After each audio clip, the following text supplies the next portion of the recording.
1, si alguien tiene alguna duda, vaya pensándola y en cualquier momento lo resolvemos. El post 2, no sé qué pasó, me imagino que fue el examen que le tocaba al día siguiente, pero los promedios de nota fueron 10 en uno y en el otro fue 9.8. Así que trataremos de sacar provecho en este post 2. ¿Qué pasó? A ver, paciente varón que acude a emergencia por presentar enfermedad de 2 años de evolución progresiva, presentando signos de disfunción ventricular derecha secundaria a hipertensión pulmonar, diagnosticada como cor pulmonare. ¿Qué es el cor pulmonare? Es Aarón.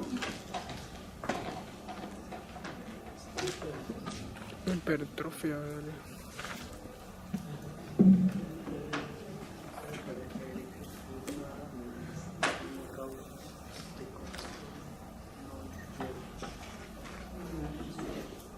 ¿Qué? Perfecto. Es una enfermedad del corazón derecho, pero lo más importante es ¿debido a qué? Causas pulmonares. ¿Debido a qué? Causas pulmonares. Porque mi corazón derecho puede sufrir porque tengo un infarto agudo de miocardio. Tengo un infarto agudo de miocardio, produce hipertensión venocapilar, produce hipertensión pulmonar y produce disfunción de ventrículo derecho.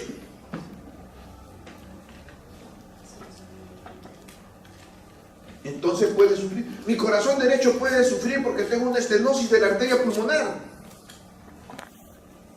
La estenosis de la arteria pulmonar hace que sufra mi corazón derecho. Mi corazón derecho puede sufrir porque tengo una hipertensión pulmonar idiopática. La arteria pulmonar se hipertrofia y se cierra. ¿Eso es cor pulmonar? Por definición, el cor pulmonar es el problema del corazón derecho, pero secundario a un problema pulmonar. Y se cansó de decirles acá el doctor Pino. Cor pulmonar. Causa de cor pulmonar crónica común, enfermedad pulmonar obstructiva crónica.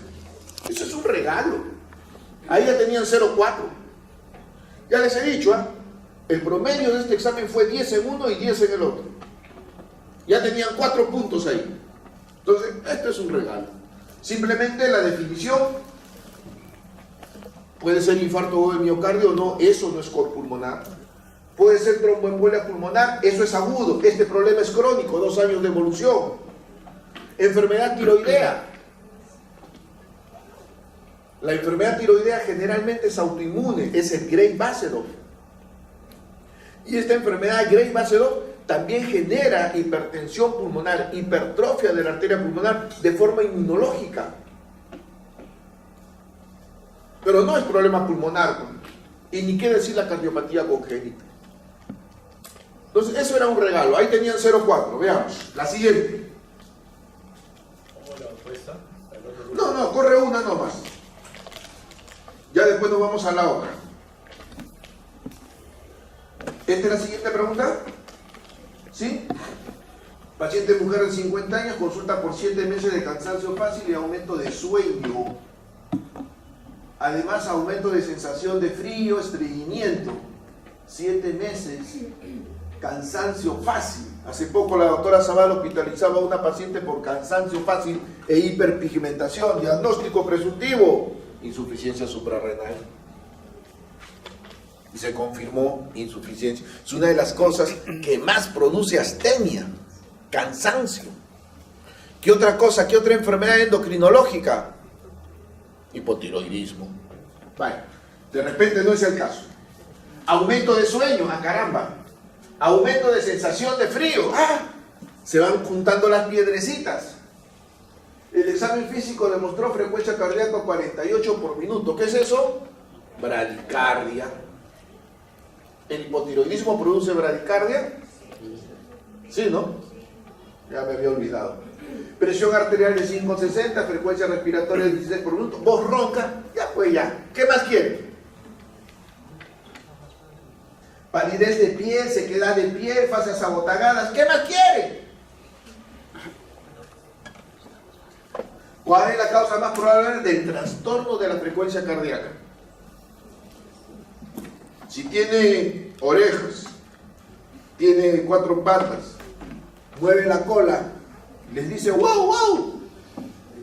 No hay mucho que discutir. La pregunta es, ¿el hipotiroidismo produce bradicardia? Sí. ¿Para qué voy a ir a buscar otras causas? ¿Para qué voy a desfilar con las 153 causas de bradicardia? Si ahí está cantado, ¿cuál es la causa más probable del problema de la frecuencia cardíaca? Me ponen cardiopatía coronaria. Entonces, ¿para qué tiene frialdad?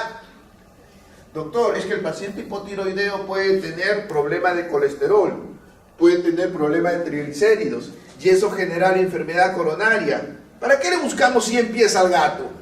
Ni siquiera le puedo, no les digo 5, ¿para qué buscamos 100 pies al gato? Con la genopatia.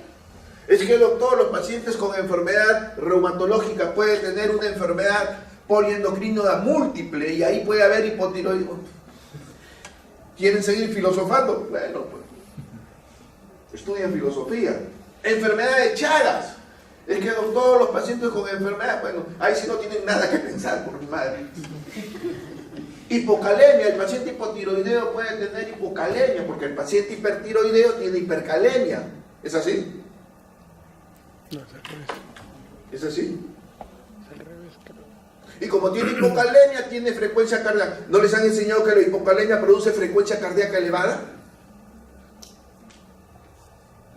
Hipotiroidismo. Entonces, ahí tenían 0,8.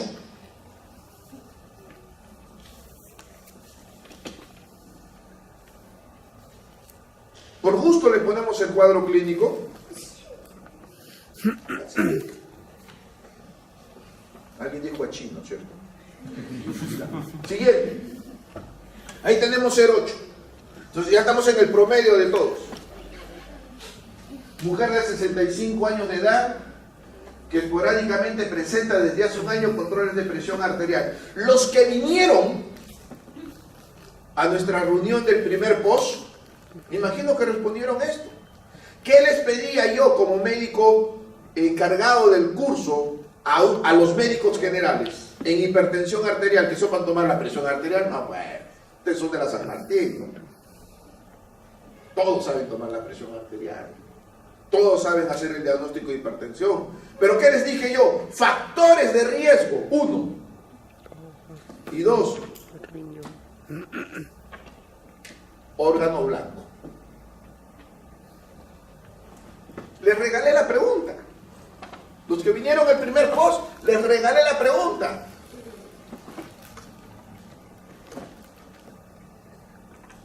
Entonces, ¿Sokolov de 25? No. Porque el factor de riesgo es hipertrofia de ventrículo izquierdo. Sokolov más de estrechamiento venular de fondo de ojo. No. Es estrechamiento arteriolar. Gym de 0,7. ¿Qué es gym? Doctor, ¿qué tiene que ver el gimnasio con...? No, es que no es ese gym, pues no sean malos. Es el grosor de la carótida. El grosor de la íntima en la carótida. Índice, justo lo de ahora, ¿no? De la clase de ahora, porque la enfermedad aterosclerótica es una enfermedad generalizada. Microalbuminuria.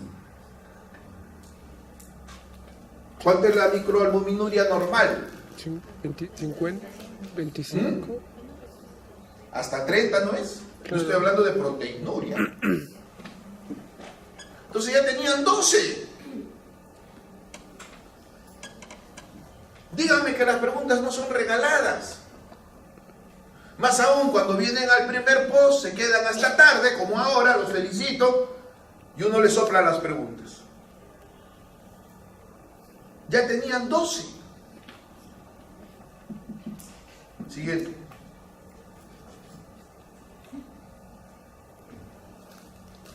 ¿Qué es eso?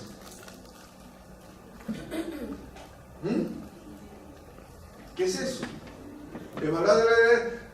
Esto fue interesantísimo, porque por algo les ponemos el caso clínico. Yo recuerdo que alguien me escribía y me decía, doctor, lo que pasa es que ese electrocardiograma nunca nos lo... ¿Quieren que les ponga el electrocardiograma de la clase? Ese electrocardiograma nunca nos los mostraron. ¿Y para qué les pongo el caso clínico? Si ustedes revisan taquicardia paroxística supraventricular, ¿qué cosa dice? Revísenlo. Paciente que ingresa con un problema agudo, con una frecuencia por encima de 150, ¿no es eso? Y cuando ven la descripción del electrocardiograma, QRS delgados, puede o no tener onda P, y a veces puede estar hasta con una P invertida. Esa es una taquicardia supraventricular. A ver, veamos las respuestas. ¿Es regular? Sí. ¿Tiene serrucho? No, no es flutter. Taquicardia sinusal. ¿Dónde está la onda P ahí? Porque para hacer taquicardia sinusal tendría que tener todas onda P. Fibrilación auricular, si es regular, ¿cómo va a ser fibrilación auricular? Taquicardia ventricular, QRS delgado, no es QRS ancho. Díganme que no he regalado eso. Ya tienen 16. Los que han cometido errores, verifiquen sus errores. Y si tienen dudas, pregunten, por favor. De eso se trata esta revisión. Porque el promedio de nota de ustedes es 10. Entonces, muchos de ustedes se deben haber equivocado. Siguiente. Para llegar al 20. Varón de 65 años de edad que esporádicamente presenta desde hace un año controles de presión arterial 150 sobre 80. Hipertensión. Vamos a ver, ¿qué más hay? La cual se vuelve constante en el control de mapa, o sea, hay hipertensión arterial. ¿Cuál es la opción fisiopatológica más probable? Presión arterial es directamente proporcional a. Eso viene desde fisiología, fisiopatología, y el día del post lo conversamos. Presión arterial es igual a gasto cardíaco por resistencia. Todo lo que aumente gasto cardíaco producirá hipertensión. Todo lo que aumente resistencia producirá hipertensión. Entonces entran a su cuadrito de fisiopatología y ahí tienen los factores que producen aumento de gasto cardíaco, los factores que producen aumento de resistencia. Actividad parasimpática, ¿qué tiene que ver? La simpática. ¿Qué hace el parasimpático? Vasodilatación. ¿Qué tiene que ver? Tendría que ser vasoconstricción. Dilatación venosa. Disminuye la precarga, disminuye. Estenosis aórtica valvular. Si la aorta está cerrada, porque alguien me terqueaba por el WhatsApp, doctor, si la estenosis, si la aórtica está cerrada, ¿cómo sale sangre? ¿Cómo genera presión? Dígame la insuficiencia aórtica de repente. De repente he dicho sí. Pero estenosis aórtica, ¿cómo? Hiponatremia.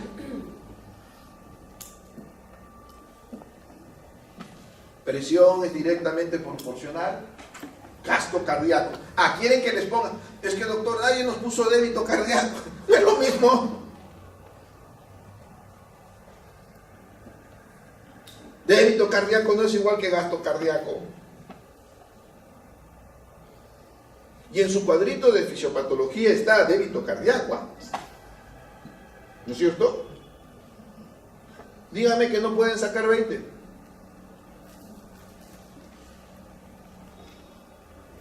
Traté de hacer una encuesta. ¿Qué pasó? El problema fue que al día siguiente tenían examen de nutrición. Entonces muchos no vinieron a clase. Muchos no vinieron a esa revisión que se hizo. Muchos dijeron, el examen de los doctor Acosta es fácil, viene del balotario. De las 5 preguntas, 2 vienen del balotario. ¿De cuál balotario? Dice ella. No sean malos, pásenme el balotario, por favor. No sean malos, pásenle el balotario. ¿Cuál balotario? Dice, ¿no? Pásenle el balotario. Oye, Aarón, pásale el balotario a tu compañero. A tu compañera, perdón. Vámonos al otro grupo. Entonces, se dan cuenta que no hay nada difícil, pero tenemos que sentarnos a estudiar pues la clase. Tenemos que sentarnos un ratito, si nos tomamos la molestia, si el doctor Acosta se toma la molestia de venir a conversar con ustedes. Pero bueno, entonces ya sabemos por dónde vienen los razonamientos. En el otro lado es igual, ¿no es cierto? 2-1. Varón de 65 años, presión arterial, lo mismo. Presión arterial es igual a gasto cardíaco por resistencia. Hipertrofia estructural arterial. La hipertrofia estructural arterial no genera vasoconstricción y por lo tanto eleva la resistencia. Frecia Castro. Un minuto, por favor. Frecia, ¿cómo estás? Dime. ¿En qué te puedo ayudar? No, Frecia, cualquier cosa siempre a tu servicio en el hospital. ¿Reanita tampoco? No.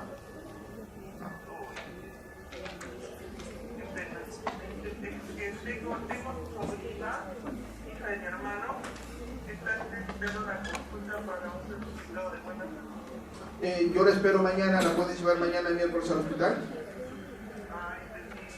Generamos un certificado médico, eso sí, que lleve un certificado médico.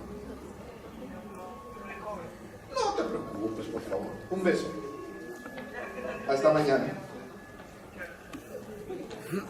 Listo. Entonces, disculpen, por favor. Nuevamente dilatación venosa, hiponatremia, estenosis aórtica. Nuevamente, lo único que cambié fue la hipertrofia estructural. Entonces, ahí estaba regalado otros. En el otro grupo estaban regalados los 4 puntos. Siempre acuérdense de las fórmulas, es muy fácil, no es difícil. Siguiente. ¿Qué es esto de acá? Forma súbita. ¿Cuántas veces hemos conversado eso, no? La importancia del inicio. Forma súbita con evolución progresiva. Disnea de forma súbita. Y que genera después signos de disfunción ventricular derecha. Secundaria hipertensión pulmonar. Hipertensión pulmonar aguda. Diagnóstico diferencial. Enfermedad pulmonar obstructiva crónica. Enfermedad tiroidea. Cardiopatía congénita. Todas son crónicas. Infarto agudo de miocardio. Ah, esa está bonita, esa es aguda también, ¿no es cierto? Pero ¿dónde hay dolor? Doctor, es que no todos los infartos son con dolor. Hay infartos silentes. Pero nuevamente, eso es disfunción izquierda, hipertensión pulmonar. La única cobra aguda, embolia pulmonar. Y está en sus cuadros, se los dijo acá el doctor Pino. Embolia crónica, perdón, hipertensión, cor pulmonar crónico. En primera causa, EPOC. Cor pulmonar agudo, la primera causa, embolia. 4 puntos regalaron ahí. Siguiente. ¿Esta es la siguiente? Sí. ¿Cuál es el trastorno más frecuente de frecuencia cardíaca? ¿Qué frecuencia? 26 por minuto. ¿Cuál era la respuesta ahí? Típico. ¿Y por qué hipercalemia? ¿Qué tenía de clínica para tener hipercalemia el paciente? ¿Qué picudo? ¿Qué más? Kuzma.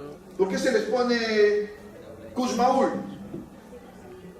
¿Por gusto? Acidosis. ¿Por qué le ponemos Kussmaul? Vamos a hacerle ahora. ¿Por qué le ponemos Kussmaul?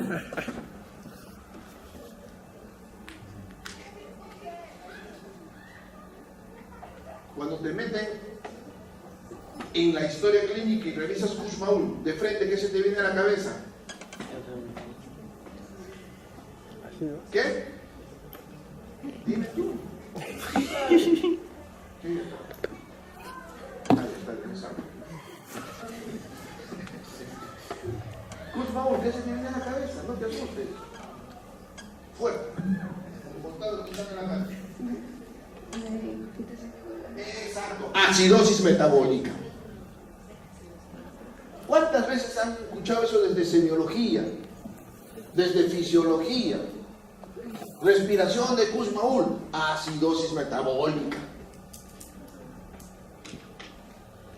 Y acidosis metabólica por insuficiencia renal, porque tiene palidez, edema de miembros inferiores, insuficiencia renal con acidosis metabólica, con T picudas, hipercalemia. No sé por qué me pusieron hipertiroidismo. Ese es tu examen, ¿no? Es el segundo grupo.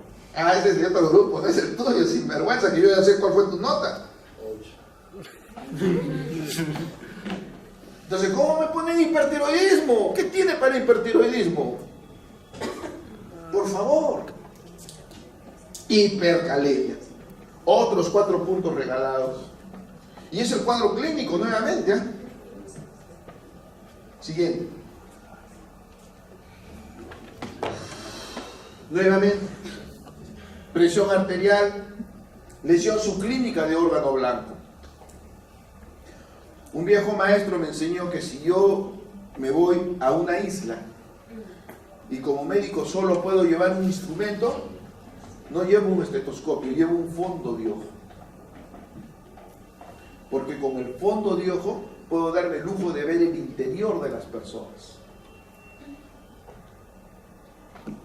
Y puedo descartar múltiples enfermedades infecciosas, metabólicas, degenerativas, viendo las arterias por dentro, y eso es lo que se ve en el fondo de ojo. No necesito estetoscopio, porque el estetoscopio lo reemplazo por un buen pañuelo. La primera clase que hacen los argentinos sobre semiología es cómo llevar un pañuelo blanco y desdoblarlo, por respeto a la tradición clínica. Cuando no había estetoscopio era lo que se usaba. Miren. Estrechamiento arteriolar en el fondo de ojo. Todo el resto es normal, ¿no es cierto? Todo el resto es normal. Y lo conversamos acá. ¿Qué yo espero del médico general? Se los dije. Siguiente. Ya van 12, ¿no? ¿Y esto? A su macho. ¿Qué es esto? Traigan un médico. Lo primero que tenemos que ver es si es taquicardia o es bradicardia. Taquicardia. Taquiarritmia, porque tiene más de 100 por minuto, definitivamente. ¿Es una taquiarritmia regular o irregular? Regular. ¿Cómo están los QRS? ¿Delgados o gruesos? Gruesos. Taquiarritmia regular, QRS anchos, taquicardia ventricular. No hay mucho que discutir. Que acá tienen la tranquilidad del tiempo. No hay mucho que discutir. Pero como no solo se les da el electrocardiograma, se les da también el caso clínico. ¿Qué cosa tiene el paciente? Miocardiopatía dilatada. ¿Cuál es la principal complicación del paciente con miocardiopatía dilatada? Problemas ventriculares. O hace transítores ventriculares, o hace taquiarritmia ventricular, o hace fibrilación ventricular. ¿Y acá quién es de Loaiza? Por favor. ¿No hay ninguno de Loaiza? Levanta la mano. Acá, Sacha. ¿Ahí atrás también? Acá. Ahí, me voy para allá. Sacha. La típica pregunta que a mí me hicieron cuando empezaba semiología. Y todavía en Arequipa, ¿no? Yo estudié en Arequipa. Y todavía el cardiólogo que me lanza me amenazó. Si no me respondes, te voto. Lo que él no sabía, que a mí, desde que ingresé a estudiar medicina, para mí era una pasión ir a emergencia, ir a cuidados intensivos. ¿Cómo distingo clínicamente una fibrilación auricular de una fibrilación ventricular? Clínicamente. No te rompas la cabeza.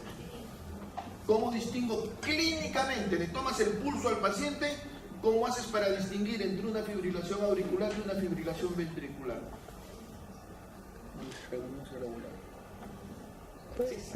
Por eso la regularidad. Es el único irregular. Me parece que es el único. Allá, ¿ya hicieron su junta médica? ¿Qué conclusión llegaron?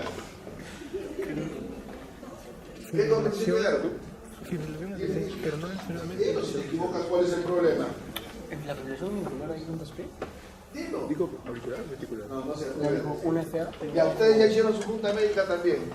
Ella, ya. Dilo, ¿cuál es la Pero diferencia? ¿cómo lo detectas clínicamente con el pulso? O sea, Por la regularidad. Porque los dos son rapiditos, pero uno es...